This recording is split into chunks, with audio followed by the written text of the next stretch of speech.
कांग्रेस के पूर्व जिला महामंत्री संजय वालिया के आवास पर एक प्रेस का आयोजन हुआ, जिसमें प्रेस को संबोधित करते हुए संजय वालिया ने कहा, बिजली विभाग के द्वारा मनमाने तरीके से बिजली उपभोक्ताओं का उत्पीड़न किया जा रहा है। सुबह के टाइम चोरी के नाम पर बिजली चोरी पकड़ने पर चोरी करने वालों को नहीं पकड़ते। पता चलता है कि सही मालिकों पर के ऊपर 40,000 से 50,000 जुर्माना लगा देते हैं। पोल खोलने का काम करेंगे और हल्ला बोलकर आम आदमी को इंसाफ दिलाने का काम करेंगे। प्रेस कॉन्फ्रेंस में रवि ग्वाला, रवि लूथरा, पटवारी राजू, मोनू कश्यप, बबलू कश्यप आदि उपस्थित रहे।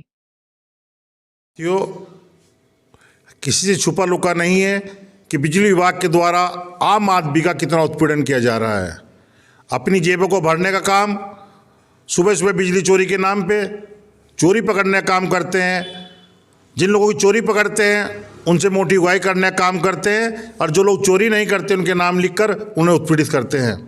भारतीय किसान यूनियन के कार्यकर्ताओं ने आज चौधरी विनय कुमार के नेतृत्व में जिलाधिकारी कार्यालय में एक ज्ञापन सौंपा और मांग की कि लाखनौर हाईवे पर जो किसानों की भूमि हाईवे में आई थी, उनका अभी तक भुगतान नहीं हो पाया है। उन्होंने इसका जल्द से जल्द भुगतान कराने की मांग की। मांगे न पूरी होने पर उन्होंने धरने की भी बात कही। इस कार्यक्रम में चौधरी अशोक चौधरी, मेवाराम चौधरी, विनय कुमार चौधरी, विजेंद्र सिंह के अलावा अन्य लोग भी मौजूद रहे। जिलाधिकारी महोदय से आए, गाँव लाखनौर में यहाँ किसानों की ज़मीन ली थी 8 साल पहले, और उसका मुआवजे में गोलमाल कर लिया गया था। सही कीमत नहीं दी गई, आगे पीछे लोगों को ज़्यादा मुआवजा दे दिया, लाखनौर में कम मुआवजा दिया गया। उसी उपलक्ष्य में आज डीएम साहब को अवगत करान आए कि इसे सही तरीके से मुआवजे की इसकी जांच करवा के क्यों कम दिया, किस अधिकारी ने दिया, उसके खिलाफ कार्रवाई करो जिनने कम दिया, और उसका जो रेट है आज का उचित, उसमें बैठ के समझौता करें। नहीं तो भाई यहाँ दिल्ली तो पड़े ही, वहाँ निमटते ही यहाँ डीएम के बारों में ही बिस्तरा गिरा जाएगा जब तक समाधान नहीं होगा, उचित मुआवजा नहीं मिलेगा। दूसरी जो सुविधा है, जो केंद्र सरकार का एक्ट में नियम है, उन पर नहीं काम होगा तो यहीं भाई जिले पर घेरेंगे। दूसरा गन्ना भुगतान है, बजाज शुगर मिल ने अब तक जो है मात्र फरवरी तक पिछले साल का भुगतान दिया। 2 महीने आगे फैक्ट्री चलते होंगे, ना रेट है ना पैसा है, तो ये सब बातों से होगा। आज डीएम साहब को अवगत कराओगे, नहीं तो दिल्ली की साथ साथ भाई यहाँ भी अपना जोड़ंग काम ये चलता नहीं अब किसान का। सहारनपुर, कल प्रभु ईसा मसीह का शुभ जन्मदिवस यानी क्रिसमस मनाया जाएगा, जिसमें जिला सहारनपुर के सभी चर्च के फादर्स ने कोरोना काल को देखते हुए क्रिसमस की तैयारियां बहुत ही अलग अलग तरह से की हुई है। पत्रकारों से बात करते हुए फादर राजन पिल्ले ने बताया कि कोरोना महामारी को देखते हुए इस बार क्रिसमस बहुत ही अलग तरह से मनाया जा रहा है, क्योंकि क्रिसमस पर बहुत से लोग चर्च आते हैं, लेकिन इस बार हम लोगों 100 लोगों के ग्रुप बनाकर चर्च के अंदर भेजेंगे, जिससे चर्च में भीड़ न हो और सभी प्रभु यीशु से अपनी प्रार्थना करें और उनके जन्मदिवस को श्रद्धा पूर्वक मनाएं।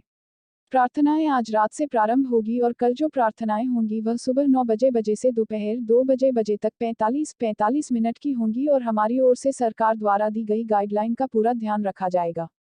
आज रात को 10 बजे से लेकर 12:30 बजे तक हमारा जो फर्स्ट सर्विस है, यीशु मसीह का जन्म हुआ है, और इसलिए हम आज रात को हमारे एक सर्विस रहेगी, क्रिसमस सर्विस रहेगी, और उसके बाद मेन सर्विस हमारा सुबह 9 बजे से लेकर लगभग 1-2 बजे तक चलेगा।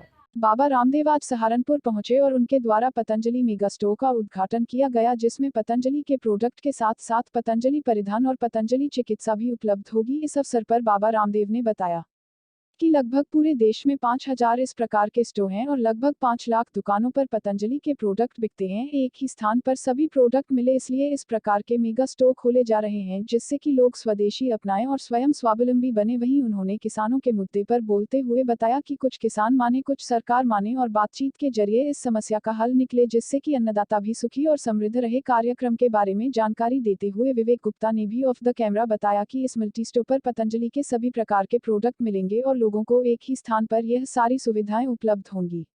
सहारनपुर के साथ मेरा लगभग 3 दशक पुराना संबंध है। एक वक्त वो भी था जब हरिद्वार और सहारनपुर एक ही जिला हुआ करता था, और हमारे आश्रम के पुराने डॉक्यूमेंट एक ही जिले के मिलते हैं जो हमें मिलते हैं।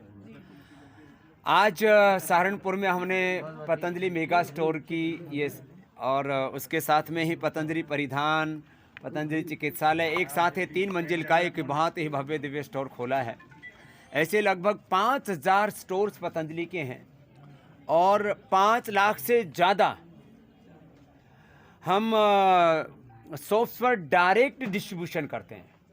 पतंजलि के सामान यूँ 10 लाख से ज़्यादा दुकानों पर मिलते हैं, लेकिन क्योंकि पतंजलि मेगा स्टोर यहाँ 1000 से ज़्यादा पतंजलि के प्रोडक्ट्स उपलब्ध होते हैं। किसी दुकान में ये प्रोडक्ट उपलब्ध होंगे तो फिर वो दुकान में दूसरी चीज़ें कहाँ रखेगा। इसलिए अपने आप में पतंजलि मेगा स्टोर एक बहुत बड़ी सौगात होती है, जहाँ पर भी खुलता है और लोगों को, जो आदरणीय प्रधानमंत्री मोदी जी का सपना है, भारत आत्मनिर्भर बने, विदेशी कंपनियों के आर्थिक और सांस्कृतिक लूट और गुलामी से देश को मुक्ति मिले, इसके लिए हम इसको व्यापार के लिए नहीं, लोगों के उपचार और उपकार के लिए, कमाई के लिए, लोगों की भलाई के लिए, इस देश को आर्थिक लूट और गुलामी से बचा करके आर्थिक स्वावलंबन